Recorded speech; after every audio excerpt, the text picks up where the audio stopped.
কাৰ্বি আলঙত বাস কৰা অনা কাৰ্বি বা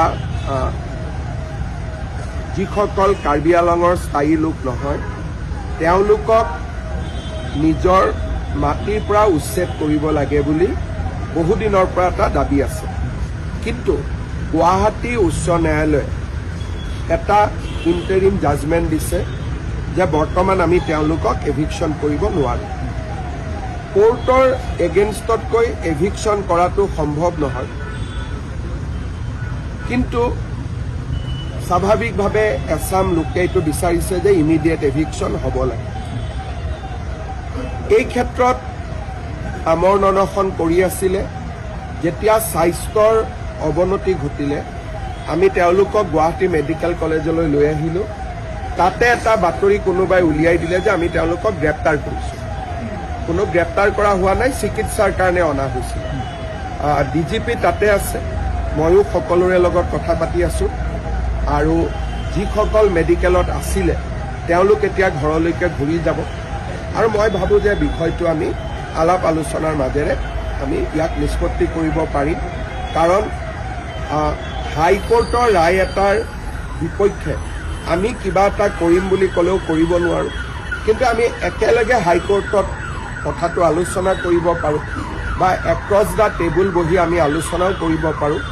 মন্ত্ৰী ৰণোজ পেগু তালৈকে গৈ আছে আৰু DGP ইতিমধ্যে তাত উপস্থিত হৈছে। মই ভাবোঁ যে ঘটনাটো আমি নিয়ন্ত্ৰণত আনিব পাৰিম আৰু পৰৱৰ্তী সময়ত যিসকলে এইটো আন্দোলন কৰি আছে তেওঁলোকৰ লগত মই নিজেও কথা পাতিম। মোৰ বিশ্বাস আছে যে আমি সমস্যাটো আলাপ আলোচনাৰ মাজেৰে সমাধান কৰিব পাৰিম।